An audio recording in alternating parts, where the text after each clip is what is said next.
चाहे वो लो सैलरी हो या फिर लैक ऑफ प्रैक्टिकल नॉलेज हो या फिर आपका सैलरी इंक्रीमेंट नहीं होना, उससे भी बड़ा प्रॉब्लम होता है जॉब नहीं लगना। जो बहुत सारे सिविल इंजीनियर है वो गलती दोहराते हैं और इसी वजह से उनको जॉब नहीं मिलती। अगर मैं गवर्नमेंट सेक्टर को हटा दूं तो जब आप जॉब ढूंढने जाते हो, इंटरव्यूज देते हो, अगर आपका जॉब लग भी जाता है तो उस फील्ड में टिकना बहुत मुश्किल हो जाता है। कॉलेज में 4 साल हम थ्योरी पढ़ते हैं और जब हम फील्ड में उतरते हैं तब हमको मिलता है रियलिटी चेक। ये डार्क रियलिटी है कि 8,000, 10,000, 12,000 का जॉब मिलता है एक सिविल इंजीनियर को। जब आप बहुत सारे कॉन्ट्रैक्टर्स के साथ काम करते हो ना, तभी कॉन्ट्रैक्टर आपके अंडर काम करते हैं, वो हर कोई आपका एक नेगेटिव इमेज क्रिएट करने की कोशिश करता है, आपका एक मजाक उड़ाने की कोशिश करता है। हर कोई चाहेगा कि डिसीजन आप दो ताकि सामने वाला क्लियर रहे और वो ना फंसे। डस्ट है, धूप है, ढंग का बैठने का जगह नहीं है, खड़े रहना पड़ता है बहुत लंबे लंबे टाइम तक, लोगों को समझाना पड़ता है, एक्सप्लेन करना पड़ता है, ब्रीफिंग करना पड़ता है। फ्रेशर इंजीनियर को ऐसा लगता है कि वो भीड़ में खो चुका है, काम को कोई रिकॉग्नाइज नहीं कर रहा है, अप्रिशिएशन नहीं मिल रहा है। बहुत सारे लोगों के मन में बहुत सारे डाउट होते हैं कि वर्क लाइफ बैलेंस कैसे होता है या फिर 10 घंटे 12 घंटे ड्यूटी करना पड़ता है। बहुत सारी चीजें जिसमें से कुछ ऐसे कॉमन प्रॉब्लम है जिसके बारे में हम डिस्कस करने वाले इस वाले वीडियो में।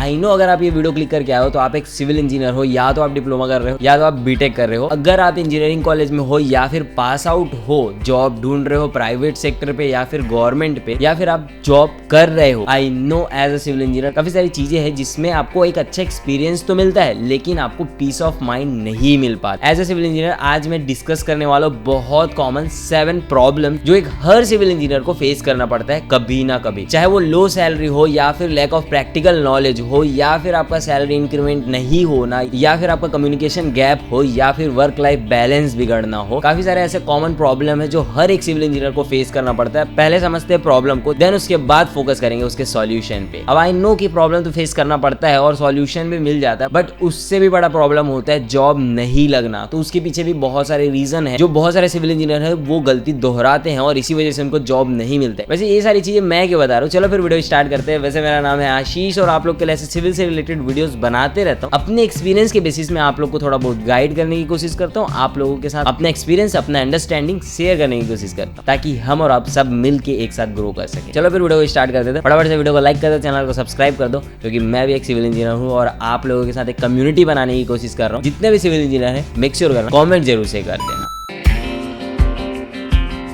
फर्स्ट प्रॉब्लम है लो सैलरी, या फिर कह सकते हैं नो इंक्रीमेंट, या फिर कह सकते हैं no promotion. As a civil engineer I know कि ये डार्क रियलिटी है। अगर मैं गवर्नमेंट सेक्टर को हटा दूं तो प्राइवेट सेक्टर के ये डार्क रियलिटी है कि 8,000, 10,000, 12,000 का जॉब मिलता है एक सिविल इंजीनियर को। आई नो कि ये बहुत कम सैलरी होता है, लेकिन ये समझना बहुत जरूरी है कि ये एक टेम्परेरी फेज होता है। आप उस टाइम पे सीखते हो, एक प्रैक्टिकल नॉलेज आप फर्स्ट टाइम लाइफ में एक्सपीरियंस करते हो उस सारी चीजों को जो आपने कॉलेज में पढ़ा है। वो जो सैलरी मिल रहा है वो आपको एक टेम्परेरी टाइम के लिए मिल रहा है, वो आपको एक प्रैक्टिकल नॉलेज सीखने के लिए, आपको एक ट्रेनिंग के लिए भी एक पैसा मिल रहा है, एक सर्टेन अमाउंट मिल रहा है। दैट इज वाई आपको जरूर से करना चाहिए। एंड ये समझना बहुत जरूरी है कि अगर आप सीखोगे नहीं फील्ड में जाके, अगर आप एक्सपीरियंस नहीं करोगे, तब तक आपको एक अच्छा सैलरी नहीं मिलेगा। जैसे जैसे आपका एक्सपीरियंस बढ़ते जाएगा, जैसे जैसे आप सीखते जाओगे, आपका सैलरी भी धीरे धीरे इंक्रीमेंट होते जाएगा। और ये सारी चीजें जो मैं बता रहा हूँ वो अपने रियल लाइफ एक्सपीरियंस के बेसिस पे बता रहा हूँ। मैंने भी यही सेम चीज किया था। सिविल इंजीनियरिंग का यही डार्क रियलिटी है कि हाँ थोड़ा सा स्लो ग्रोथ मिलता है, लेकिन हाँ बहुत अच्छा ग्रोथ मिलता है। काफी सारी चीजें जो स्टार्टिंग में आपको सीखते रहना चाहिए। अगर आप जॉब ज्वाइन कर चुके हो, इंक्रीमेंट नहीं मिल रहा है, सैलरी नहीं बढ़ रहा है, तो आप एस्टिमेशन कॉस्टिंग हो गया, बिलिंग वर्क हो गया, कैलकुलेशन वर्क हो गया, ये सारी चीजों पे फोकस करो। जो भी टेक्निकल चीजें हैं वो अगर आप स्ट्रॉन्ग कर लेते हो, या फिर आपका एग्जीक्यूशन पार्ट है वो अगर आप स्ट्रॉन्ग कर लेते हो, तो आपको एक अच्छा सैलरी इंक्रीमेंट जरूर से देखने को मिलेगा।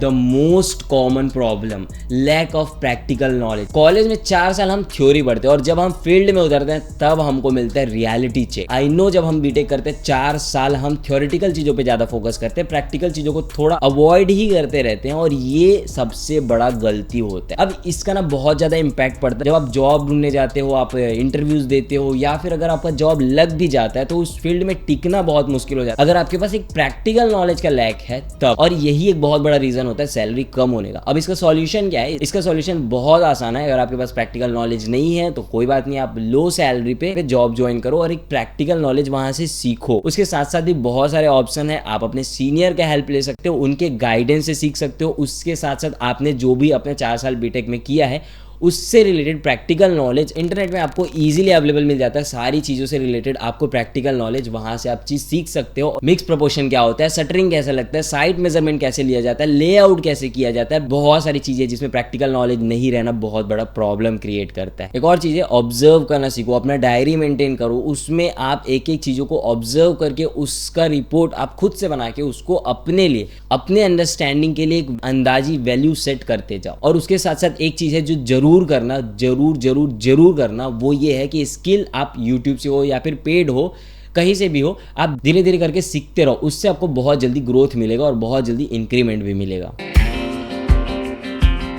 Now third is the communication gap with seniors. ये भी एक बहुत बड़ा प्रॉब्लम होता है जो हर एक सिविल इंजीनियर को फेस करना पड़ता है। इवन इसके साथ साथ एक और चीज़ होता है, जब आप बहुत सारे कॉन्ट्रैक्टर्स के साथ काम करते हो ना, तब आपके बारे में बहुत सारे नेगेटिव इंपैक्ट क्रिएट करने की कोशिश किया जाता है। जितने भी सब कॉन्ट्रैक्टर होते हैं, जितने भी कॉन्ट्रैक्टर आपके अंडर काम करते हैं, वो हर कोई आपका एक निगेटिव इमेज क्रिएट करने की कोशिश करता है, आपका एक मजाक उड़ाने की कोशिश करता है। ऑब्वियस सी बात है, आप एक फ्रेशर हो, आप एक नए हो, और जो कॉन्ट्रैक्टर है वो ऑलरेडी 10 साल 12 साल 15 साल एक्सपीरियंसड है उस फील्ड में। हो सकता है उनके पास थोड़ा ज़्यादा नॉलेज हो, लेकिन इसका मतलब ये नहीं है कि वो आपको बुली करे या फिर आपको एक निगेटिव इमेज क्रिएट करने की कोशिश करे। और ये बहुत कॉमन होता है और इससे बच के रहना अपने साइट वर्क पे। और यही सेम चीज़ होता है जो आपके सीनियर तक पहुंचती है बात, और इस वजह से आपका एक निगेटिव इमेज अपने सीनियर तक भी क्रिएट होने लग जाता है। इवन ये एक्सपीरियंस मैंने भी किया है, वो आपको मैं आगे बताऊंगा। एक चीज़ जो सबसे ज़्यादा ऑब्वियस होता है, जो भी आपके सीनियर होते हैं वो हमेशा बिजी होते हैं अपने काम पे, और जो भी आपके फोरमैन या फिर सुपरवाइजर होते हैं वो अपने काम पे बिजी होते हैं, और आप फंस जाते हैं एक सिविल इंजीनियर नए जो साइट पे गए हैं, और उसमें भी सबसे ज्यादा फंसते हैं डिसीजन मेकिंग। हर कोई चाहेगा कि डिसीजन आप दो ताकि सामने वाला क्लियर रहे और वो ना फंसे, और आपसे डिसीजन निकलवाया जाएगा। और इसका सॉल्यूशन जो मैंने अडॉप्ट किया था, जो मैंने अपने एक्सपीरियंस से किया था, वो ये है कि हर एक चीज जो होता है, जो भी आप काम कर रहे हो, उसमें आप अपने स्किल, अपने अंडरस्टैंडिंग, जो भी आपके पास नॉलेज है, आप उसी पे टिके रहो। जो IAS कोड का रिकमेंडेशन है या फिर जो आपका ड्राइंग में डिटेल दिया हुआ है, उसके आगे या उसके पीछे का डिसीजन आप बिल्कुल भी अवॉइड करो। अगर आपको लगता है उसके अलावा भी आपको डिसीजन देना पड़ रहा है, तो हमेशा कंफर्म करो अपने सीनियर से और उसको क्लियर करके रखो। अपने सीनियर के कंफर्मेशन के बाद ही डिसीजन लो, और अगर उसके बाद भी अगर आपके ड्राइंग में कोई भी प्रकार का करेक्शन या अपडेट आता है, तो आप मेक श्योर करो उस ड्राइंग में अपग्रेड कराने के बाद अपने सीनियर से साइन जरूर से करा लो, ताकि आगे जाके आपको प्रॉब्लम ना हो। अगर आप एक अच्छा सिविल इंजीनियर बनना चाहते हो, जिनको अच्छा रिस्पेक्ट मिले, तो हमेशा अवॉइड करना एक निगेटिव इमेज क्रिएट होने को। Now fourth is physical and mental press. ये बहुत कॉमनली ऑब्जर्व किया जाता है। जब आप कॉलेज करके आप फील्ड में उतरते हो, तब आपको बहुत ज्यादा प्रेशर फील होता है। ऑब्वियसली बात है कि आपको डायरेक्ट एक AC वाले केबिन में बैठा के आपको एक डेस्क वर्क नहीं मिल जाएगा, आपको फील्ड में उतरना पड़ता है। एक ना एक बार हर सिविल इंजीनियर फील्ड में जरूर उतरता है, काम करने के लिए, काम सीखने के लिए, या फिर कह सकते हैं एक्सपीरियंस करने के लिए। और उसमें क्या होता है ना कि आप सडनली आपका एक्सपोजर चेंज होता है। आप एक नॉर्मल कंडीशन में रहने के बाद आप एक ऐसी कंडीशन में आते हो जहां पर डस्ट है, धूप है, या फिर आपको ढंग का बैठने का जगह नहीं है, आपको खड़े रहना पड़ रहा है बहुत लंबे लंबे टाइम तक, और उसके साथ साथ आपको डिसीजन मेकिंग करना पड़ रहा है, लोगों को समझाना पड़ रहा है, एक्सप्लेन करना पड़ रहा है, ब्रीफिंग करना पड़ रहा है, अकॉर्डिंग टू ड्रॉइंग करना पड़ रहा है। उसके साथ साथ आपको बहुत सारे कैलकुलेशन ऑन फील्ड करना पड़ता है जब आप साइट पे खड़े हो। तो थोड़ा सा कह सकते हैं फिजिकली मेंटली दोनों ही प्रकार का प्रेशर क्रिएट जरूर से करता है। बट लेकिन एक्चुअल बात यह है कि अगर आपको लगाव है अपने काम से, तो आपको ये 8 घंटे पता ही नहीं चलने वाले कि 8 घंटे कब हो गए। क्यों? क्योंकि इसके पीछे ना सबसे बड़ा रीजन ये होता है कि आपके ऊपर आ जाता है एक सडन रिस्पॉन्सिबिलिटी इस बात करने की, आपको सैलरी मिलता है इसलिए आपको काम करके उसको फुलफिल करना है। बिल्कुल भी नहीं। जब आप एक एज अ सिविल इंजीनियर आप जब फील्ड में काम करते हो, मैं अपना पर्सनल एक्सपीरियंस बता रहा हूँ, जब आप एक as a civil engineer field में काम करते हो, तब आपको ऐसा होता है कि आप जो काम कर रहे हो वो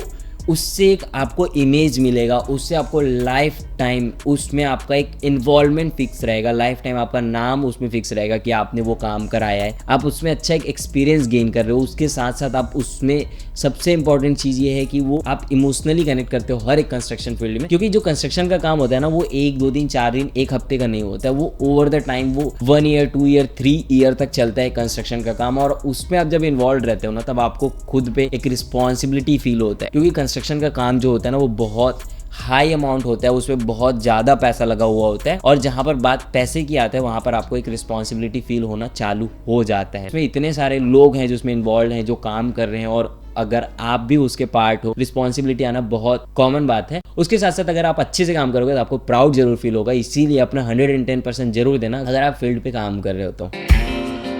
now fifth is lack of recognition. Obvious ही बात है, जब आप बड़े कंस्ट्रक्शन कंपनी पे काम करते हो, बड़े प्रोजेक्ट पे काम करते हो, तब इतने सारे लोग इन्वॉल्व होते हैं, इतने सारे इंजीनियर इन्वॉल्व होते हैं, इतने सारे सीनियर इंजीनियर इन्वॉल्व होते हैं कि तब एक फ्रेशर इंजीनियर को ऐसा लगता है कि वो भीड़ में खो चुका है, उसके काम को कोई रिकॉग्नाइज नहीं कर रहा है या फिर उसके काम का कोई अप्रिशिएशन नहीं मिल रहा है। और ये ना कहीं आपको मेंटली डिस्टर्ब करता है। ये बहुत कॉमन है जो होता है, या फिर कई बार ऐसा होता है कि जो आपके सुपरवाइजर है, जो आपके अंडर काम कर रहे हैं, या फिर जो आपके वर्कर हैं, वो आपको रिस्पेक्टफुली बात नहीं कर रहे हैं, या फिर आपसे ज्यादा दोस्ती करने की कोशिश कर रहे हैं, या फिर ऐसा भी कई बार होता है कि उनके साथ आपका एक अच्छा बॉन्डिंग नहीं क्रिएट हो पा रहा है, वो आपको रिस्पेक्ट नहीं दे रहे हैं। काफी सारी चीजें जो आपको एक लैक ऑफ रिकॉग्नाइजेशन फील कराता तो है, लेकिन ये एक टेम्परेरी होता है। जैसे जैसे आप आगे बढ़ते जाते हो, जैसे जैसे आप कंप्लीट कराते जाते हो काम, जितना काम आप कंप्लीट कराते जाओगे उतना ज्यादा आपको रिकॉग्नाइजेशन मिलते जाएगा। कोशिश करो जितने बड़े बड़े टास्क है, अगर आपके पास ऐसे टास्क आ रहे हैं जो थोड़े से डिफिकल्ट है या फिर जो थोड़ा सा ऐसा लग रहा है कि वो इजीली नहीं किया जा सकता है, अपना 110% लगाओ। अपना जो नॉलेज है, जो स्किल है, अंडरस्टैंडिंग है, जो आप 4 साल कॉलेज में पढ़ के आए हो, या फिर जो